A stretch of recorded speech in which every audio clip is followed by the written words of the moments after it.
प्रस्तुत पद में तुलसीदास के आराध्य देव भगवान राम की बात की जा रही है। राम अत्यंत उदार स्वभाव के हैं, उनके समान और कोई नहीं है। राम सेवा के बिना भी दीनों पर दया करते हैं। उनकी दशा देखकर ही राम का हृदय द्रवित हो जाता है और वे उनके दुख दूर कर देते हैं।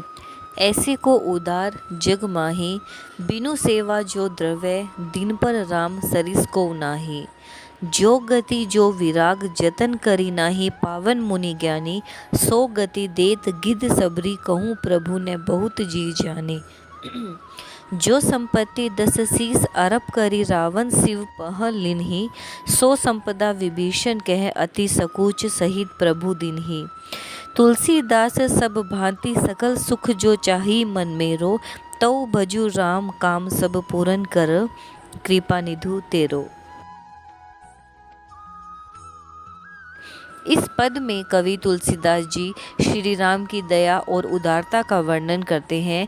वे कहते हैं कि श्री राम के जैसा अर्थात इस दुनिया में ऐसा कौन उदार है जो बिना कोई सेवा कराए ही दीनों पर दया करे।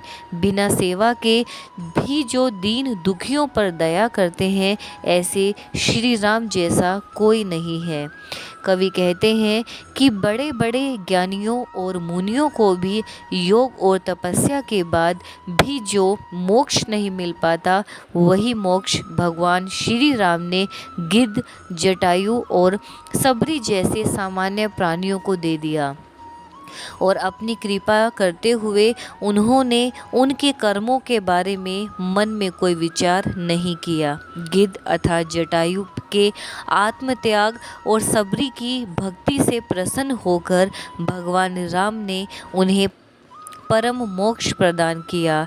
जटायु ने सीता की रक्षा करने में अपने प्राणों की परवाह नहीं की और रावण के हाथों वीर गति को प्राप्त हुआ।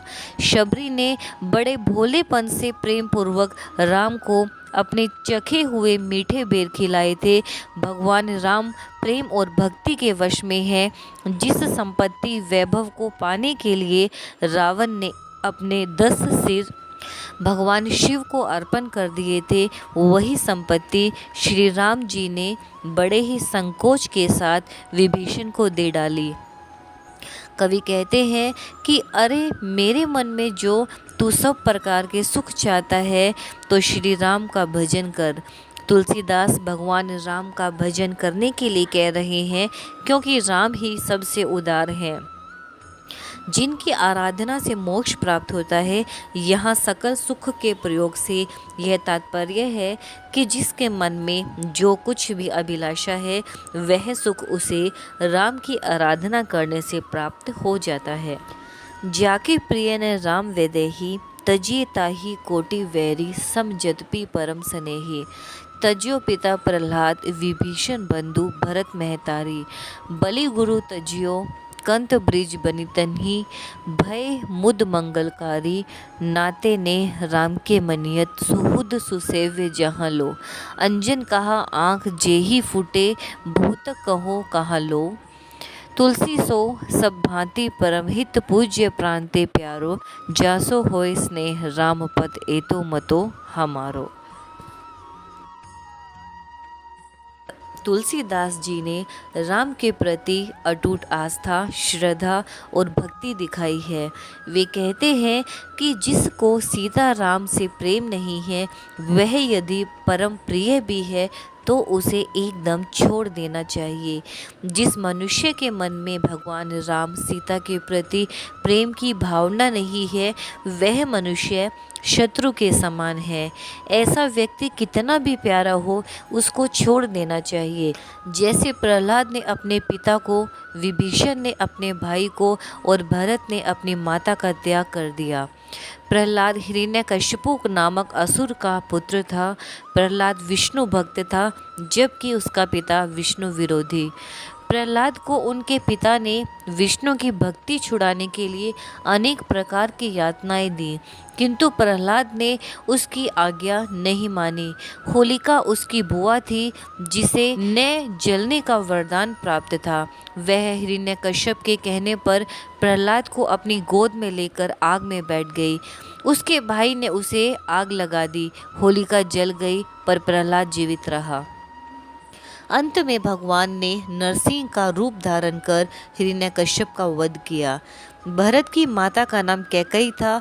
उन्होंने अपने पति दशरथ के वचन के अनुसार उनसे 2 वरदान मांगे, अपने पुत्र भरत के लिए अयोध्या की राजगद्दी और राम के लिए 14 वर्ष का वनवास। राम के विरोध के कारण भरत ने मां कैकई का त्याग कर दिया। उन्होंने राजगद्दी का भी बहिष्कार कर दिया। राजा बलि ने अपने गुरु को और ब्रिज की गोपियों ने अपने अपने पति को इसलिए त्याग दिया कि उनके मन में श्री राम के प्रति प्रेम नहीं था। वे ईश्वर प्राप्ति के मार्ग में बाधा बन रहे थे। इस प्रकार त्याग करने से उन सभी को भक्ति का आनंद मिला और वे कल्याणकारी हुए।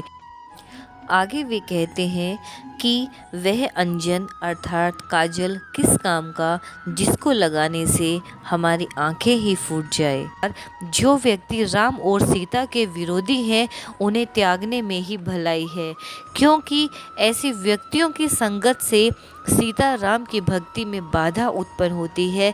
अंत में कहते हैं कि हर तरह से मेरा यही मानना है कि जिस मनुष्य के मन में भगवान राम के चरणों के प्रति प्रेम है, वह सबका हित करने वाला, पूजनीय और हमें प्राणों से प्यारा है, अपने प्रेम के कारण ही माने जाते हैं।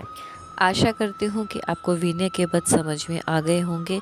अगर कुछ डाउट है तो कमेंट बॉक्स में लिख सकते हैं।